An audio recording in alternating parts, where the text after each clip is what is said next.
better when you mad me. Yeah. You got better when you mad me, admit it. Welcome to NWA Connie Corso's podcast, where we talk all things dogs.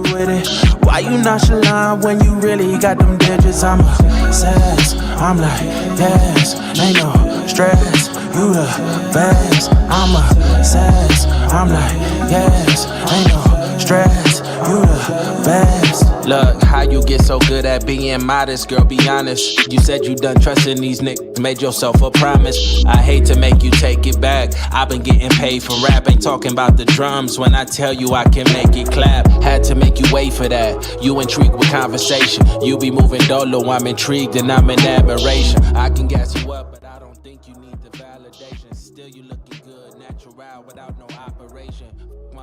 What up, what up? What's going on, everybody? Welcome back to the NWA Connie Corso's podcast, where we talk all things dog. But we're doing it a little bit different today. I'm gonna kind of put you into my world on personal things I like to watch. This young man here, I've been watching him for a very long time, because a lot of us, you know, I'm 47, so we all was raised up in the Tupac era and all that good stuff. And this man, he was kind of he's significant in when it comes to the Deathrow music days and things about that, and his knowledge on what all the questions we wanted to know back in the day. I ain't gonna hold it up though. Brother Reggie Wright, what's happening, brother? Respect. Thanks for having me on your show, Joe. Yes, I'm kind of not a dog lover. My wife and my son are the dog lovers. They got a shit poo running around here now, but man, I gotta hook you up with my boy Dog Man, the guy that raised all the Suge dogs. Oh, really? Yeah, Daryl Young. Oh, okay. He had a dog that mind better than anything we ever seen in our life. Really? Yeah. Yeah. What was that dog Suge used to have? Damu. Damu. That's his name. that mean blood. Yeah, that mean blood. Yeah. Yeah, Damu. Yeah. Damu. I get a lot of people asking me, what happened to Damu? I said, I hope he in doggy heaven. Damu was born in 90. Well, he came around us in like 95, so, and he was probably already about 1 or 2 when he came around us. He was already trained up and everything. Yeah. Oh yeah, Dog Man. It's a dude named Daryl Young. I don't know the name of his kettle or whatever, but I swear he had those dogs where he had this one dog, boy. I tell a story when we went to the Bahamas. Mm-hmm. And you know, when you go out of the country, you got to declare the dogs and do paperwork and go get them, go get a letter from the vet and all of that to bring them overseas. So me and Suge knew to do that about dog, but somehow I researched it and found out, and we went to the vet and got all that stuff done. Yeah. So we went to the Bahamas and Daryl brought his dog, and I mean, if he didn't have $20,000 into that dog of training and stuff back then, I'll be surprised. Wow. And so he came over there with that black dog that dog was, I forget his name, but it was, man, it damn near, it trained better than a kid, right? Wow. And so the Bahamians was trying to keep the dog. It was like, no, you ain't.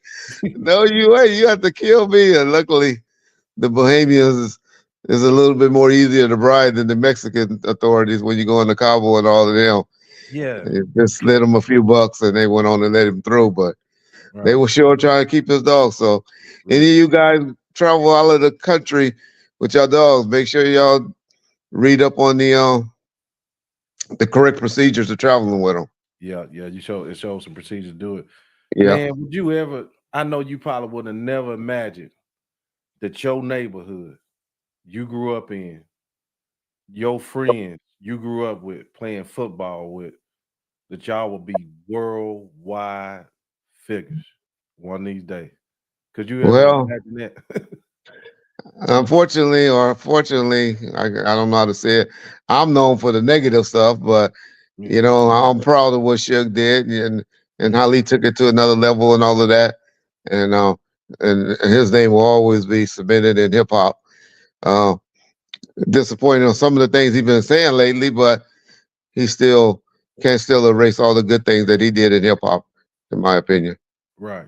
Yeah. I've been noticing he's been doing those phone calls a lot lately. So yeah, he's been getting out a little bit more. And I know y'all had your disagreements and whatnot, but Yeah.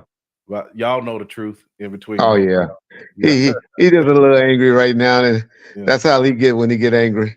Right. So how was it growing up? I know you and Suge, y'all from 2-parent homes.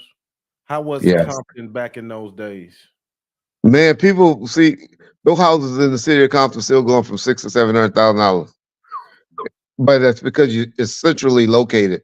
Right. That's why it's called the hub city.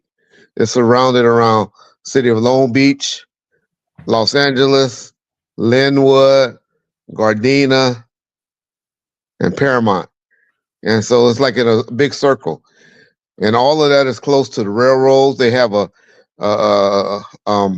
come straight from San Pedro that goes straight through them through downtown LA. You can get to the airport real quick. So it's centrally located. People come there a lot and visit and be like, y'all act like this city is so bad. Look at this. These lawns are green and all of that. Mm-hmm. It's that type of city.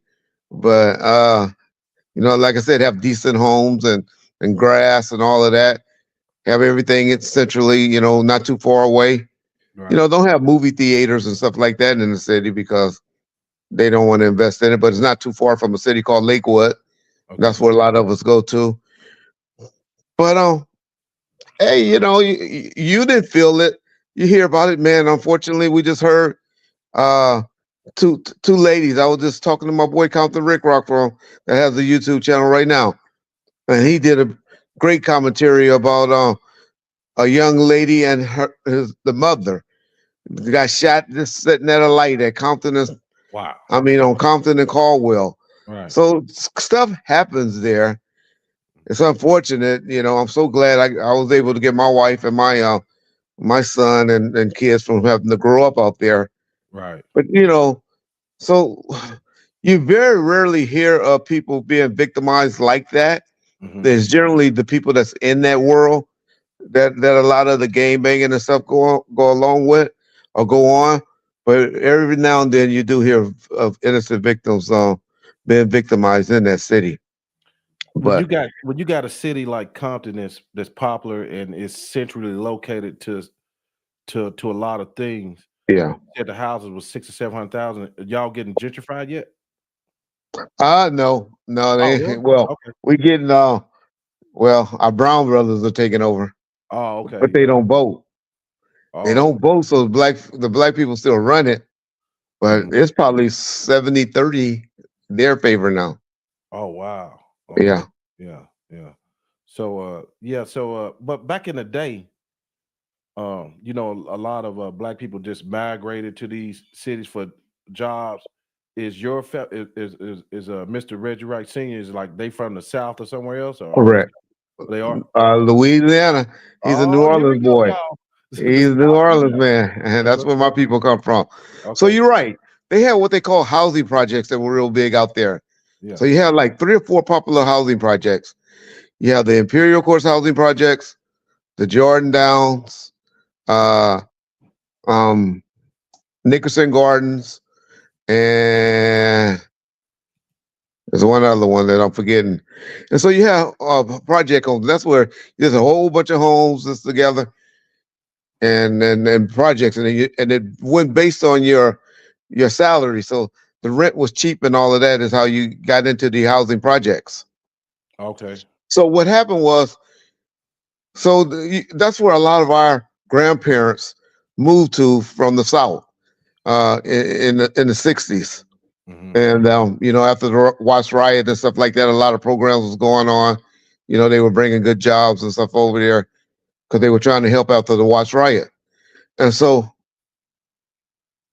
a lot of them migrated from the South to those projects, and then they started, like you said, had 2-parent homes and stuff like that.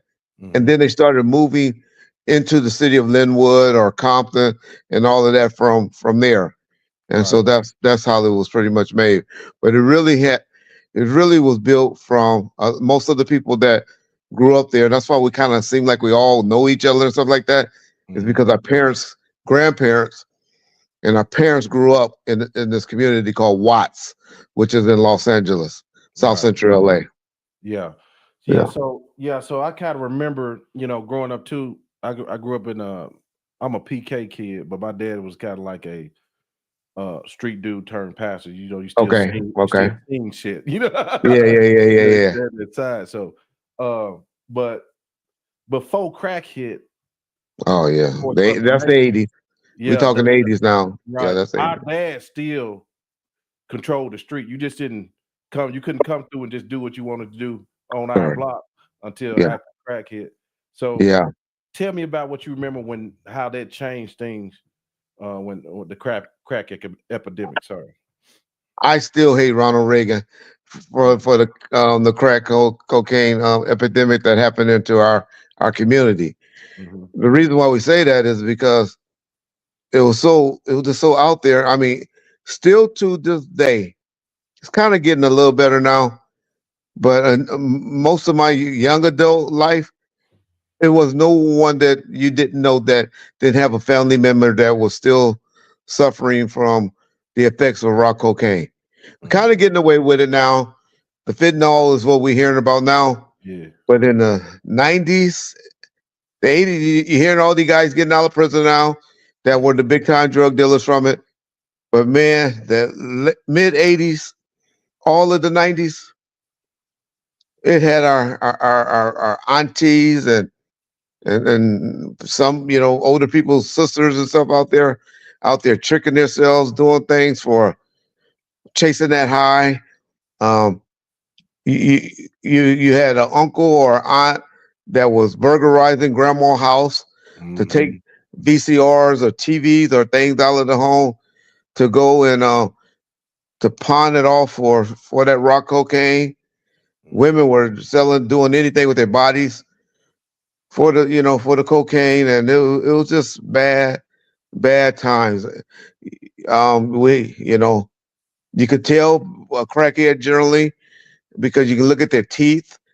All of their teeth was out of their mouth or rotten and stuff like that. And it was just bad times. Luckily, I think that's why marijuana is everybody's so hooked on marijuana now, is because I think when they had that in their system from when they were babies, when they were in the mother womb, it just made them be addicted to something because they needed it, because they were quote unquote some type of crack babies. Yeah, it was a lot of crack babies in the man. You know what, Reg? I think the movies did something too. Like Colors. My hometown is Little Rock, Arkansas, right? Okay, yeah. You know what y'all known for? But you know why? It was dudes from California that migrated.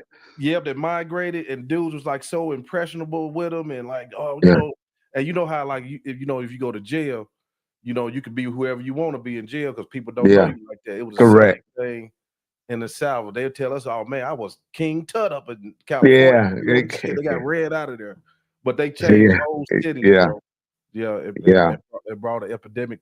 Therefore, the Banging in Little Rock HBO series. I remember that. Yeah, that's what y'all got known for out there in Little Rock. Yeah. My best friend grew up in Little Rock, Arkansas. His parents, rather.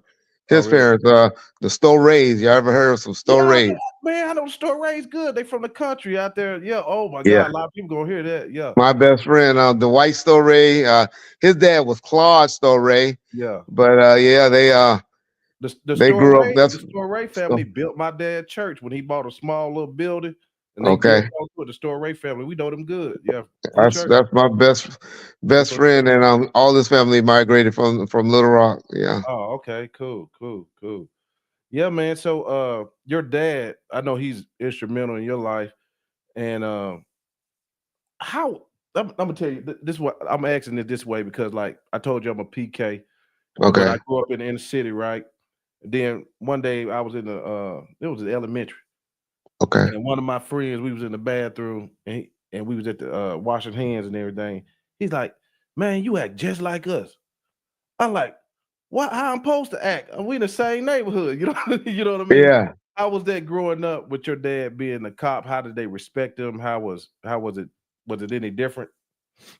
See, my dad was a different type of police officer because he started off working in the coaching. He was coaching like travel ball.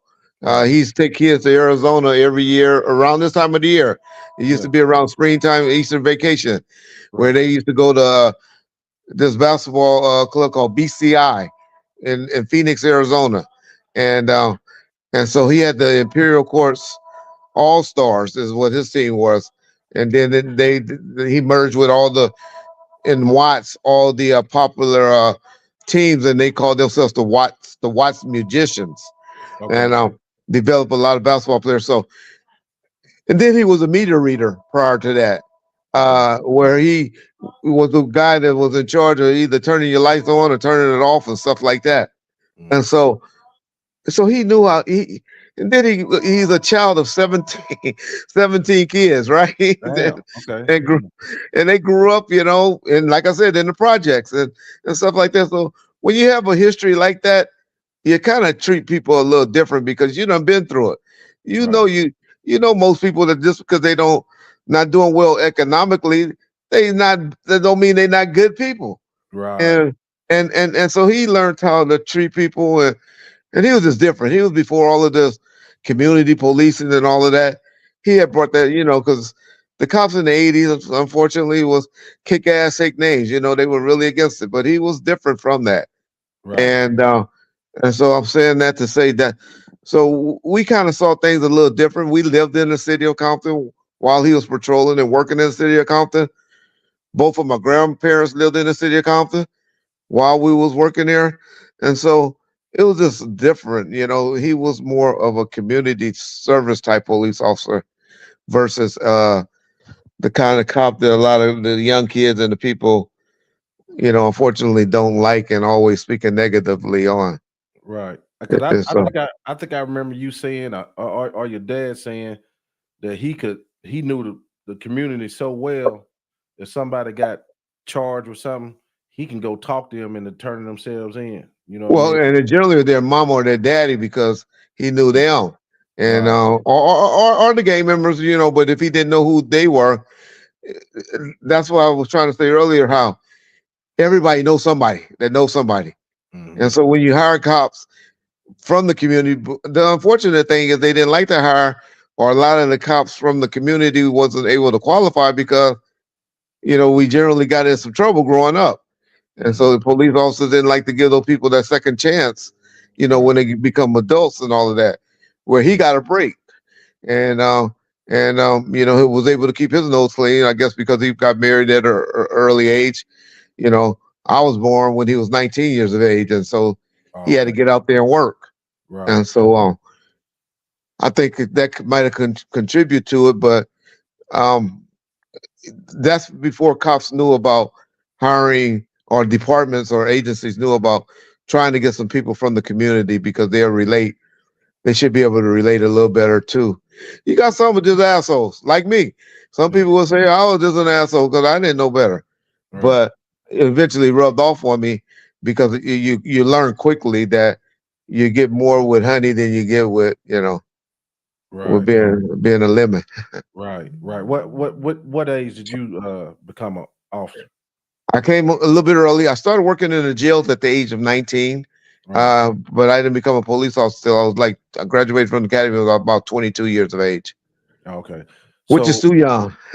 Right. The power that you get in working in law enforcement at that age, you think you know everything, but you know nothing in life. I mean, I hate to, you know, it's you have the rare breeds or whatever, but for the most part, I don't think even at our age, we didn't really learn anything about being a man until we was about 28.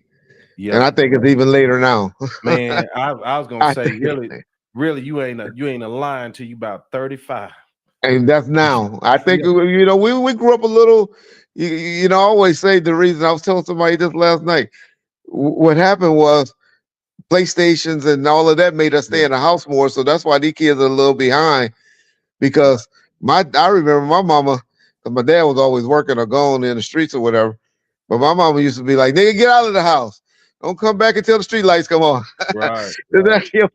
And we be going all over the city. Our Yeah. parents didn't worry about us. My son, 23 years old, just left. And I'm up here wondering where he at right now, you know? I'm telling you, boy, for But real. back then, your mama didn't care until the street lights started blinking, then you better start running your butt home. I'm telling you, man, I done paid all this money for a house and moved out the hood out here by myself. And me and my wife still be looking outside when our kids playing. Like, man, we ain't paid all this. Exactly. It's like, But God. when we grew up, I tell my mama that the other day, you don't know all the stuff I was going I said, you don't have no idea where I was at. Yeah. But I knew I better have my butt home. So the lights started blinking and all of that because we didn't have cell phones and way to, to communicate and say, hey, mom, we okay or whatever. Right. Yeah. So things start to change. In what years did the gang start to form? Who was instrumental on it? Why did the Blood and Crip thing start? I hear people say it started. Crip started off as almost like an activist group. Is that true? I like there's other people that I defer to on that and all of that because of the 70s and all that. So I'll refer y'all to this guy, Melly Mel show or the Kel Mac shows and all of that. But just from my little experience and just from talking to my dad and listening to him, because he explains that part a little bit more. You're right. They were more of just like cliques and stuff like that. The name Crips that start, no names that start coming up until the youth authority system, meaning the jail. In the jails is when they started that. Pyru, of course, came from a street in the early 70s and stuff like that, where you got the street Pyrus and Bloods and all of that started formulating. Right. But it all really did, for the most part, come from prison and from the gangs and stuff like that, for protection inside of the prisons and the facilities. But the mid 70s is when all of that gang banging and stuff started. And then the 80s is, you mainly did it for territory, for controlling that drug, that rock cocaine that took over our community. And that's when you got the better guns and stuff like that. Because back then, before that, you just had 38s or 22s if you was lucky. But once you was able to make that money from selling the narcotics, they were able to up their game. And then, we all know now that it was kind of dumped in the communities as well as the guns. Look what somebody said from us. Bill Clinton had Arkansas open for business when he was old Bill. Yeah, old Bill. Yeah, Bill. Bill kind of one that put the laws in there that I'm glad they're starting to Bill Clinton and Biden. Yeah. When they were you jaywalking, you going to prison. Going to prison, they Yeah. But I guess you got to take the good with the bad, right? Yeah. They really had stomped down. I remember one time they had what we called a drought, where it wasn't nothing coming in. It wasn't no marijuana. You couldn't find nothing. And they said it just shows you the power of who control things. You know what I mean? Yeah. Yeah. They're gonna get back to that because it now is affecting them. And when I'm saying them, I'm talking about people that don't have no color in their skin. And and so when it started affecting them and their little ones, they get a control over it again. And that fentanyl drug is hitting our community as well. But it's really tearing them up. Yeah, it is. And a pill epidemic too. Like up here, where I live, a predominantly white area, they don't talk about it, but it's like, boy, there's people around here like zombies. Yes. For real. Well, so like I started the show, man, positive or negative, your community has reached overseas, cemented in U.S. history, guys like Monster Cody. You remember this guy, Monster Cody? I remember Cody. He the one that dressed like a female hiding from the law enforcement and the police and stuff. Yeah, I ever hear that story about Monster Cody when he was on the run. That's why a lot of people say he was gay or something like that, but he was just really trying to disguise himself and run from the police. Yeah.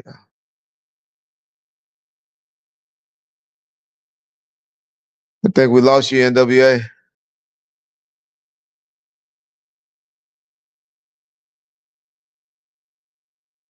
Yeah. But we have to give it Reggie, mainly to. Okay, you back? Okay. yeah. My camera Okay. is tripping. Yeah. Internet got the trip, but you can keep on talking. I'm sorry. Okay. Yeah. So the main thing is, I think Easy. I have to give credit more than Deathrow. I have to give it to Easy and NWA, who I thought you took your name from, but I learned that you took your NWA name from something else.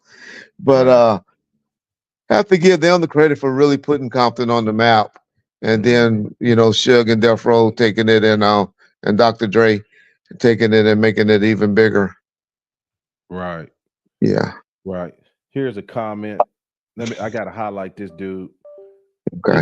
This is one of my home. This is one of the first dudes I ever met from California. I think I met him when I was about 19. He came out the Dago area.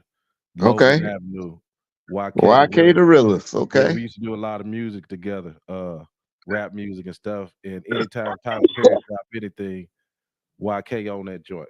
Yeah, so this is one of my homeboys from back in the day. So yeah,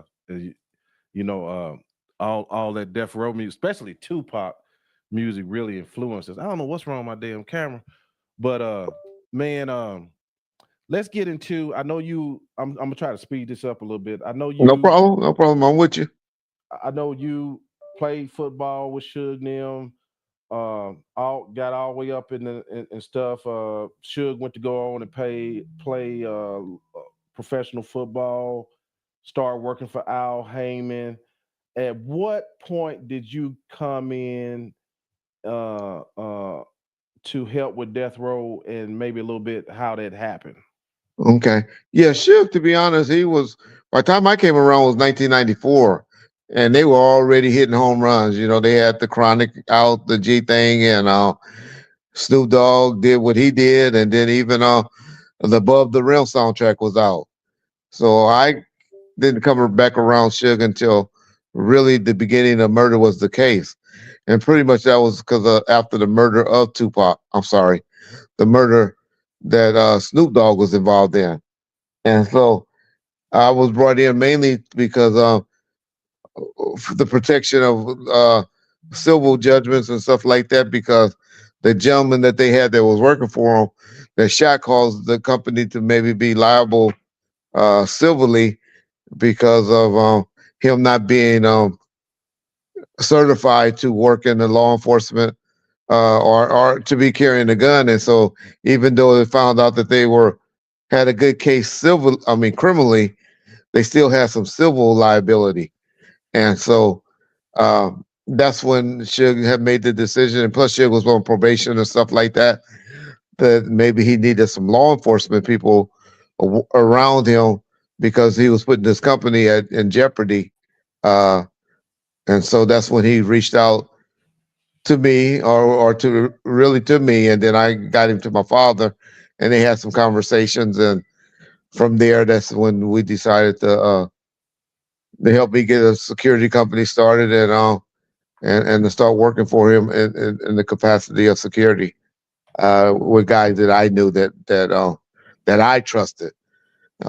He didn't care about who they were because his whole thing was, hey, we just trying to do the right thing, and that's what his decision was. It was mainly just for a liability purposes, because they had guys around them that could protect them and do things. It's just that unfortunately, you got to have the people with training when it come down to getting in that courtroom for civil liability and stuff. And now when you $100 million company, you just got to do things the right way. Yeah. Excuse my camera, Reg. No problem. So basically, you said you can't have that homeboy security when you hit another level. You have to kind of change up just for the liability side. Like I said, I'm not trying to say that the police officers or any of them would be better or anything. It's just, you probably, I can tell you do a lot of training with dogs and stuff. It's probably some dogs that or some people that can, do things with the dogs better. Oh But yeah. it's that certificate and that training that comes with it. That's when people be like, okay, I'll pay a little more for it because it got the paperwork and it's done been through this training and this person that trained it and all of that, where the value goes up a little more, and just for the liability of if the dog does something. Right. And so that's just how it is with with the security guards and law enforcement. Right. It's just all about. Let me Go ahead. let me I'm sorry, I didn't mean to cut you off, but let me No get this problem. question in from my little homeboy. He Okay. keep asking. He gonna make sure I ask you. Catch dog concept. What's happening, bro? How much All did right. Reggie see Suge with dogs? And was the film straight out of Compton accurate when Suge had a guy at Pitbull? I don't recall that particular situation. Because he treated Damu more like a nice pet. Just like I think he watched New Jack City, and he wanted to be like Wesley Snipes. But and like that. But Suge have always loved dogs. He used to have a Rottweiler that he loved by the name of Bear. Matter of fact, he got a picture of Bear tattooed on his body. And so, what made him get into that particular style dog? I think that was what the police officers that went to, the not the German Shepherds, but the what they call them, the Mauis or something like that. Malinois, So yeah, and so they were popular at the time in the mid '90s, and so that's why he went to Damu. But yes, he was always been an animal lover. He's and dogs, and So was but he Snoop, did have right? I'm sorry. So was Snoop Dogg. Wasn't he a pit bull guy? Snoop, they were big in dogs. They were Yeah. big in dogs. But they mainly had pit bulls and stuff. Right. But I don't know what y'all about. I don't know if y'all the trainer types or if y'all the Mike Vick types. Snoop Dogg and them was the Mike Vick type. Yeah, we know. Yeah. Suge was the other type. Suge just liked it for the, Yeah. like I said, to walk around looking like Wesley Snipes or something from New Right. Jack City. Yeah, for sure. Yeah. I knew Snoop liked to roll them. Yeah.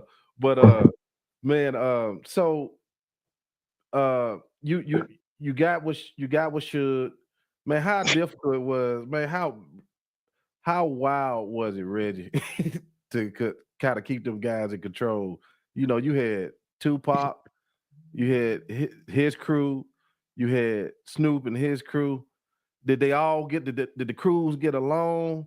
How did shit happen when y'all rolled in the city to keep everybody intact? Yeah, by the time I got around in '94, the entourages, because those are the ones you really had problems with, was the homeboys that was around or whatever, right? Mhm. They had kind of worked it out and had a working relationship. By the time I came around, there were some incidents that had happened prior to me coming around at the Snoop Dogg album release party. Uh, there was a big fight on the boat and stuff like that in Marina Del Rey. Mhm. And so they had, when I mean that about the red and the red and blue side, but you never really had no problems with the main artists. Uh, Right. Unfortunately, right before uh, Tupac was shot and then later died, we all know the big history between the little incident that happened between Pac and Snoop. But that was a difference of opinion on how to deal with things. It Oh, you wasn't talking that about they didn't. the thing with Biggie? They both didn't agree on Yeah, their relationship with Biggie. yeah. Well, Yeah. mainly because Snoop got on the radio and when we was on the East Coast and pretty much said he had no problem with the East Coast and he, didn't mind working with anybody from the East Coast and stuff like that. And Pac at that time, he was pretty much, had hit him up and and what his feelings was from Hit 'Em Up about the East Coast at that time, or certain people from the East Coast. And that's what they were all trying to clear up, that it wasn't that they hated the East Coast or anything like that. It was just certain people from the East Coast that they had problems with at the time. Right. And so to get that apart, or to get that to get out, and then all of that happened. But to your question is, didn't have too many problems with the red and blue. Everybody just kept them being respectful with each other and stuck to their sides. Wasn't like they were out hanging out with each other or anything like that. But Right. they would be respectful when they did go out and go places with each other. Okay, so when how was it? How was it when Pac came? Because you already got artists working and different things. Did they get anybody get jealous? Because I know everything pretty much had to stop and focus on him when he came out of prison. We learning that, and it appears that way now, but in the moment you didn't feel it. Okay. But a lot of the interviews that people have been doing lately, and some of the things that appeared to transpire, and some of the people's statements of late, it appeared that what you said is factual, or it was people's opinion. But being in the middle of it, you didn't feel it. You felt the jealousy of why did my album, or why did my videos get stopped, or like the Dog Pound, they had a double platinum album out when Pac first came home, and they only did 2 videos for it. When back then you would get 3 videos before you stopped working an album. And Right. then so little stuff like that happened. And you will wonder, well, when about studio time, and it'll be always, well, now the studio is booked out. We'll try to get you in when we can. Little stuff like that. But to be honest, he pretty much let all of them get on his album, so they were happy about that. And Right. who can argue with the success that he came home doing? It wasn't like he just came home being average. He Right. came home and he knocked it out of the park. Man, I remember. I think I was I probably was in 11th or 12th grade, and I was in band class, and the teacher stopped the class because one dude had the All Eyes on Me CD, so the Okay. whole class could listen to it. That's how big, dude, Yeah. that album was, and it did not fail to deliver, brother. It did not. Yes. The females, right? Okay. I know during the height of the beef, y'all had girls probably not you. I know you were married man, but I know that it was kind of a co-mingling of the same girls, but on the East Coast and the West Coast. Do you think that affected anything with a little pillow talking type shit? Some things, but I don't think it changed anything. Maybe, we know how Tupac weaponized Faith, his relationship with Faith to piss Biggie off. I believe stuff like that happened, but uh, Suge messing around with one of Puffy baby mama Misa and stuff like that. But it wasn't like they were their main chicks and stuff like that. And Okay. so, and we didn't have social media and stuff like we do now, where you get caught walking out of the restaurant or going into the club with them. You know what I'm saying? It would all be speculation. And generally, women only did stuff like that when you was already beefing with them anyway. You know. Yeah. But social media, this era that we live in now, is so different. It's just so different than what the things that we would everything you would hear about would be months later or whatever, would be in a magazine or stuff like that. It is just not like instant. You didn't have TMZ and all of that standing outside, so it. And plus, back then, no guys, you had the girls. It's like I'm sure in the NBA now, and all of these that they have those girls that's running around that you knew that's what they were about, and you had those type of females that was around that you knew they were the party girls or the ones that was out there. But you, things only hurt you when you see it. Yeah, that's And right. unfortunately, right now in this social media and this exposure that people have, we can see it the next day. The next day. Yeah. Where back then you didn't hear about your girl cheating on you or anything until like a month or two later. Right. Yeah. Man, I'm sure you did a lot of babysitting and commingling. You seen a lot with your eyes. Oh my God. I can only imagine, like, for like, y'all got to go to Bum first, man. If y'all don't know about Bum first, y'all got to go to Bum first. And Reggie got a book out too. We'll talk about that a little later. But y'all got to go to Bum first and get these stories on. Because I see Suge was in there. Suge would have his way. It don't matter who woman it was. He's gonna try to have his way. He tried to get it. Yeah, he Yeah. tried to. And generally he could do it because he could take you and put you in a nice hotel or fly you out to a nice location or, you know, take you to a nice meal in the location. So when you can follow up the game that you promised, you generally can be a little successful. But yeah, and then women like men with power, and Yeah. he was the guy on top with the power at the time. Right. Right. Man. So you know a lot of what's your boy name? What's your boy name? Buntry's brother. What is his name? Mob James. Mob James, yeah, James McDonald, I yeah. know he started out early with Suge, and all y'all y'all grew up together, know each other families, right? Yeah, yeah, we all got 50-year relationships. Golly, yeah, 5 decades. yeah, yeah. So you came in more when Pac came in. Um, did you A little see? bit before, about a year before, but yeah. Okay, Yeah. did you see warning signs that like things may not always last that way? I mean, Suge was dealing with a lot of money. Yeah. Was it too much? Did you feel like? Did you try to talk to him about things you saw or what? The only thing that I didn't agree with or didn't understand was why he wasn't buying apartments and stuff like that to put the artists in. Because the amount of money that he was spending on hotels and renting and stuff like that, and leasing cars instead of buying cars, that I didn't understand. But when you in the moment, and you making money and stuff like that, you don't ever think it's gonna stop. Mhm. You have no idea that it's ever gonna stop, and you just think you're gonna always be making money forever. Right, And right, now we see it, we feel it. right. But living in the moment in the '90s, you couldn't have told us that that it was going to stop.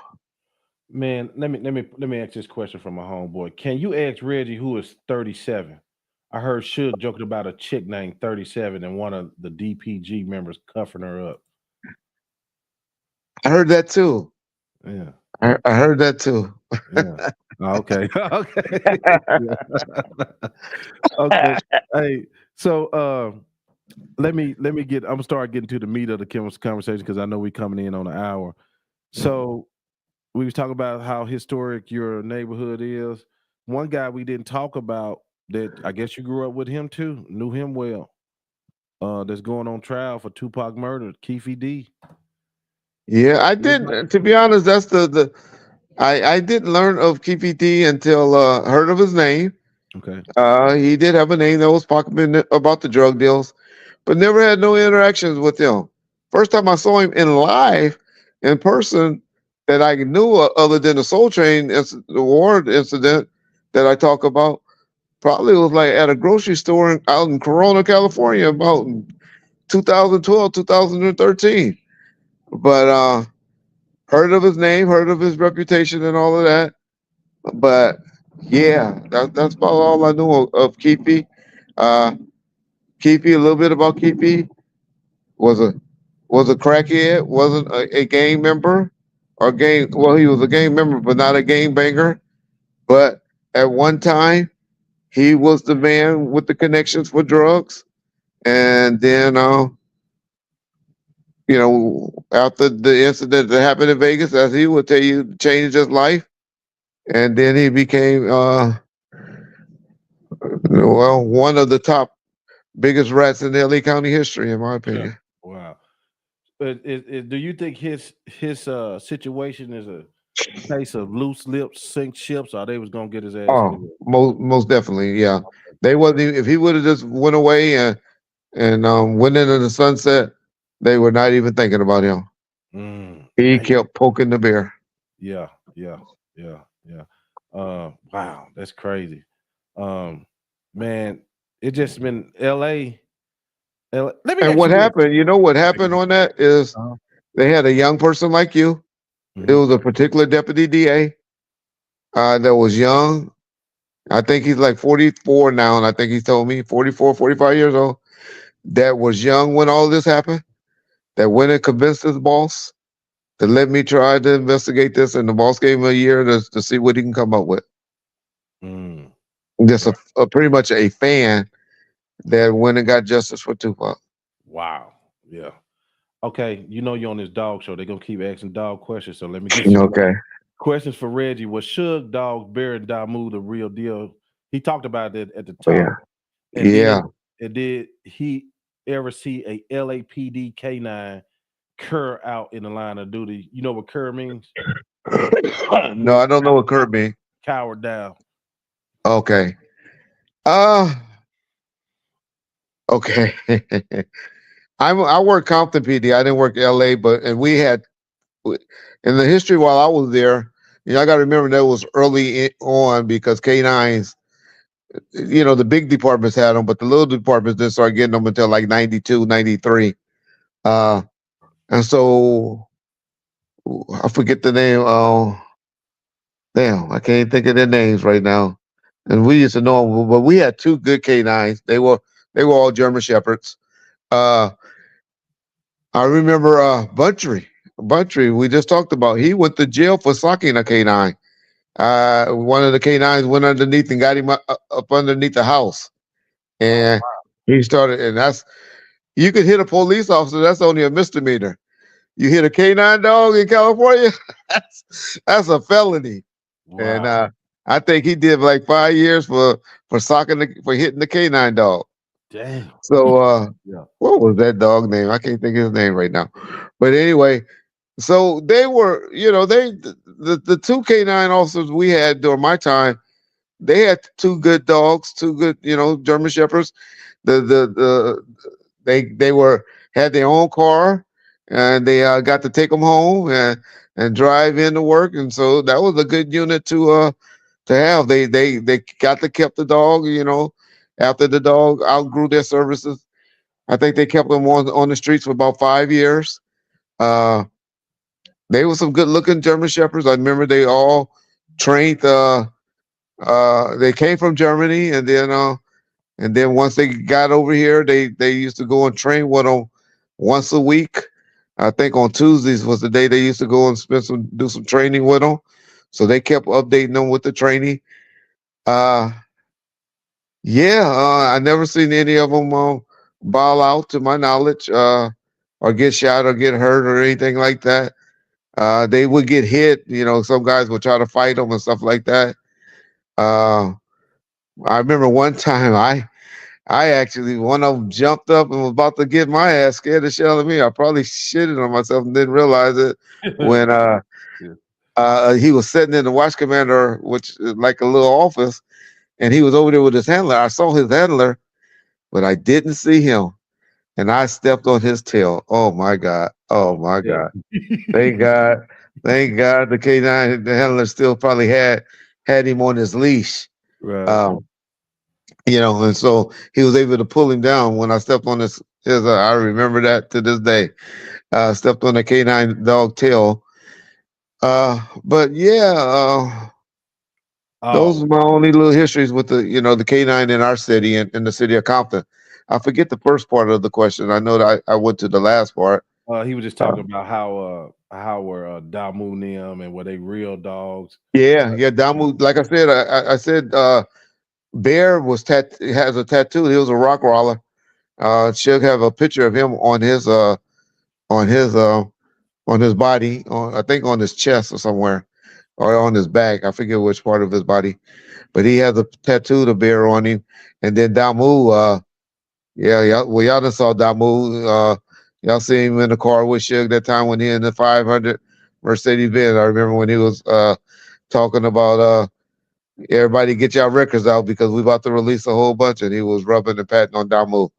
And Right. yeah, Damu was cool. Damu used to Right. travel. We used to go with us a lot of places, and he was very well trained. A guy by the name of Daryl Young was our dog. We called him Dog Man. He was our trainer, and he had got him right for sure. I'm gonna look him up. Let me Yeah. ask you a question about your time in the police and the police dogs. Say you bring a K9 out to I probably shouldn't be asking this, but you bring a Okay. K9 out to a car, y'all going to search or whatnot. Is Okay. there certain signals you can make that dog look like he alerted, or is it a real alert system? Because I know down Well, here. they have to do a test first. They have to put actually something on the car first. They'll let them sniff something. Uh-huh. Like if you're looking for weed, or if looking for cocaine or whatever you're looking for, Mm-hmm. they have a little bag on on them. The narcotics officer either Right. have some cocaine on them or they have some weed on them or whatever. Yeah. And so they put it, and then they put it up to the dog nose. That's how they generally do it. Mm-hmm. And then they just walk around the car, and then they just start sniffing and all of that. Yeah. And then generally they looking for that smell or for that scent. Right. You have different type of canines. All canine dogs are not what they call cross trained. Where that means they can hunt down people looking for people, Right. tracking people, Mm-hmm. and then or you have the ones that just for narcotics. And so you have very few. I don't know if now. I hope they are cross training now, where they can do both.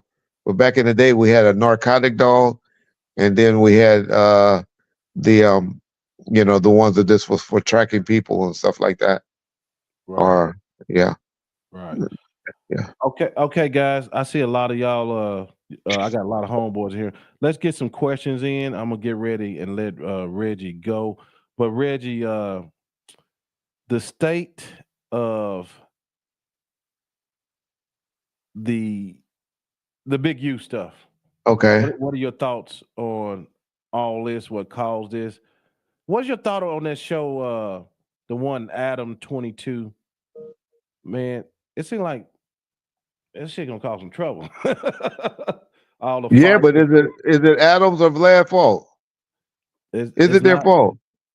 No, it We ain't that. got grown men that Yeah, likes to go. Just like if I ask a question or said something incriminating on your show, you right, just ask me the question. right. One person asked me about 37. How did I answer that? You I didn't. didn't pick you Yeah, off. I didn't right, answer it, but we right, went on to the next question. right, So my whole point is, when people give the platforms and all of that a bad rap and stuff like that, but you have the right to remain silent. That's right. you, That's right. you Yeah, don't have to answer the question.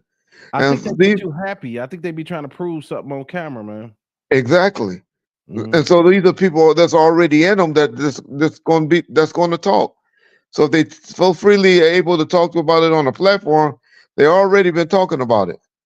Hmm. And so that's the problem that we have, and that's just because, like we talked about earlier, the problem with social media, where uh, it makes people. I got a segment up right now today where I asked James or something, do you want the gold or you want the shine? I mean, do you want the money or do you want to be famous? Right, and and I think a lot of people are electing to be famous over being rich. right. Yeah, that's like that line in the Mac. Some people want the honey, but I want the money. And I want the money. Yeah, Exactly. yeah, right. Yeah. Yeah. So So so the book you got coming out, tell us a little bit about it, brother.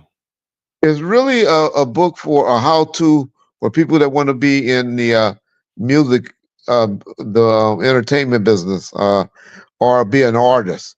It's not one of those telling stories about Deathrow or my life as a police officer or my family or anything. It's just like a how-to book for people that want to be inspiring artists, and so they can try to negotiate a good deal for them, and what not to do, how to negotiate, when you should give up your publishing, when you shouldn't give up your writing skills, uh, rights and stuff like that, and why it's important to maintain it, why the company is going to want to keep it, why you should try to fight for you to keep it, or when should you give it up. So this is really a how-to for people that want to be in the business. All right. It's called Confessions of Confessions of a Label Boss is the name that they came up with. And a lot of people thought Jack said, well, you wasn't no label boss. Suge was a label boss. Yeah, I know. But I also read some other labels. Yeah, you And did. so, You yeah. did, but you ran the label when Suge went to prison the first Yeah, time, right? from 2007 to 2002. What And then album did again you in put out? 2004. Yeah. But What that's just album? the Jack. That's just my haters, my trolls. Okay, They like to troll me. I right. get a lot of trolls. I get a lot of hate, so it's all good. Yeah, but you ran that you ran that label. You kept it going. Uh, what albums did you put out during the times of your tenure of being a CEO of Well, Deathrow? under my tenure that I helped get out were, of course, all the posthumous Tupac albums from the greatest hits to Until the End of Time, Better Days, Still I Rise, uh, Chronic 2000, the DVDs of Two Gangster for Radio and Two Gangster for TV, uh, Gridlock and Gang Related, uh, Dog Pound 2002, and Snoop Dogg Dead Man Walking. And Okay, so, okay. yeah. My homeboy asked, "What happened to Break Bread?" Break Bread. That's on my boy Tata. That's another group that I put out. So that he really knows a lot. Oh yeah, You we said he was know. from Diego. You said he Yeah, was from Diego, right? there you go, Logan Avenue. Yep. He know my boy Lloyd Lake Tata. But me and Tata, we initially was doing a group called the Relatives together. But then my boy Tata got in some trouble. Had to go sit down in the feds for a minute, and now I ended up putting out the group called the Relatives at another music company called American AMC, and that's why he asked about that is because the group called the Relatives. Yeah, Right. shout out Big Y and Sugar Booger. That's what's up. YK, I know you in the chat, and we both did music together, and so you know how we feel about DJ Quick. But I was looking at Yeah. one of your podcasts where you was talking about some music leaked from the All Eyes on Me album through Quick. It was mainly through his bodyguard. Well, Okay. bodyguard took it out of his car, and they took it up to this car wash. Back in the mid-90s, the cassette tapes were big. That you go to the swap meet and you can get all the stuff leaked and all of that, and Right. and that's all that happened. Yeah. And he was mixing the album down. His bodyguard got to it and took it up and had it leaked out in the city of Compton. Now we leak music out on purpose. Purpose. Yeah. Back in the 90s, you held on to that until the street daylight gold. Yeah. You didn't have nothing come out, but you might have got a single because they used to even sell singles back in the day. Right. People forget about the $3.99, $4.99 singles that they used to sell. Uh, they may give you a bonus track on the back or on the side B or whatever of the cassette, but that's all that happened with that. I remember, Quick, man, after Pac died, man, all his music released. yeah, the bootlegs. Boy, hey, we had Machiavelli 1, Machiavelli 2, Machiavelli 3, Machiavelli 4. And Yeah, yeah, I mean, yeah, everybody that was probably get some money up somebody, boy, but we had them down in the South. yeah, that was a big thing back in the day. Yeah, Yeah, it was a big thing back in the day. Yeah, right. Okay. Well, guys, I think I'm gonna let him wait. Let me get this one question. This is my other brother from Arkansas. no What was problem. the biggest death row record that you saw being recorded in the studio? Well, I never prior to too, like I said, me running the label after '97, I wasn't one that was in the studio. So the big ones, of course, was All Eyes on Me. Murder Right. was a case was one that I really liked, but I think that was just because I was just fresh out and just starting being around now. So Murder was the case was a good album to me, probably one that I played the most. I just started playing this too of All Eyes on Me in the last about 5 or 10 years. I was so stuck on just this one on all the commercial release, I didn't even like this two of All Eyes on Me. Show you how bad I was with music, Oh and wow. until about 2010. Yeah. Now I don't even want to listen to this one of All Eyes on Me. Yeah. Uh, Machiavelli, Machiavelli is always a good album, but that's just something you ride when you just want to ride in your car talking head, or Yeah. ride down the street talking, thinking you're a rapper and talking head. But uh, The production yeah, show changed a lot on Machiavelli. Why was that? different type of producers. Yeah, I mean, but And, why did he go that route? well, they were around. It was just initially it was supposed to have been a mixtape. Oh, It okay. was just really something to throw out to the streets. And Got then when what happened to Pac, and that's when they decided to put it out. Gotcha. Just Gotcha. to put it out, but that was really just supposed to have been a mixtape, Right. Right. just something to give away, throw on the streets. Okay. Okay. Yeah, All right. Well, Reggie, man, thank you for doing something different, going over and holler at a small channel, man. That's some real shit you did today, brother. And we appreciate you coming. A lot of us are Pac fans, and I love listening to the Bomb First podcast. I don't know how you can remember all some of this stuff. yeah, it just come to you. Right, John be picking it out of me and making me remember, and I'll be like, oh yeah, thank God. right. I still got my little memory as for right now, and I just try to tell as best I can, and try to tell it as I remember it. Of course, people gonna have different point of views. They're gonna see it from a different way, or maybe know a little more, or didn't know as much. But I'll Right, just try to speak my truth, just right. to keep the legacy alive. All right. Hey, CDC, I'm gonna let you get one more in before you get boy. No problem. No problem. I'm Hey, here. what are some tips for someone young trying to get into the security business? And what hey Reggie, while you close this out, this man, any advice you can give us, any of us, we'll take it.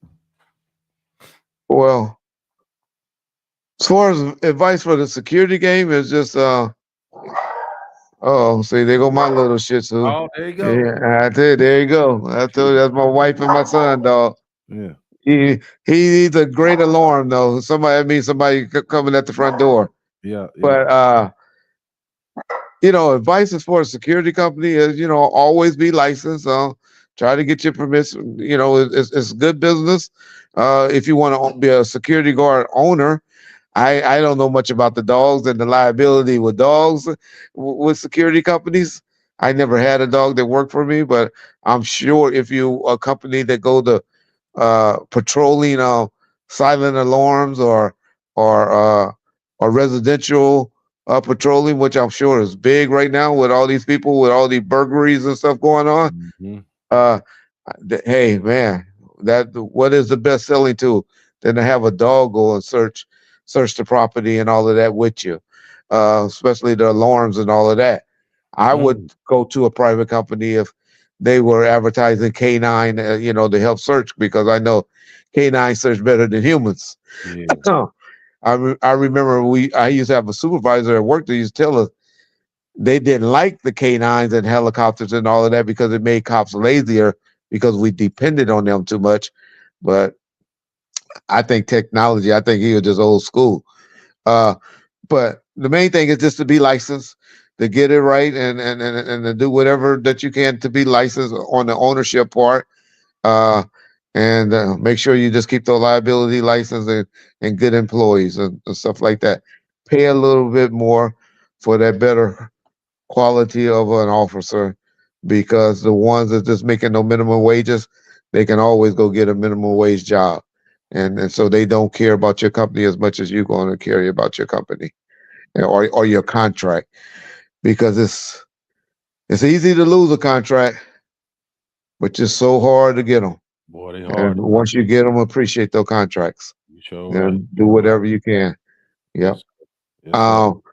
And then this part of life, man, this learn, especially if you're being young, because as you get older, you'll learn that always put God and family first. Yep. God first, and then your family, and appreciate those days and those times you can spend with your family.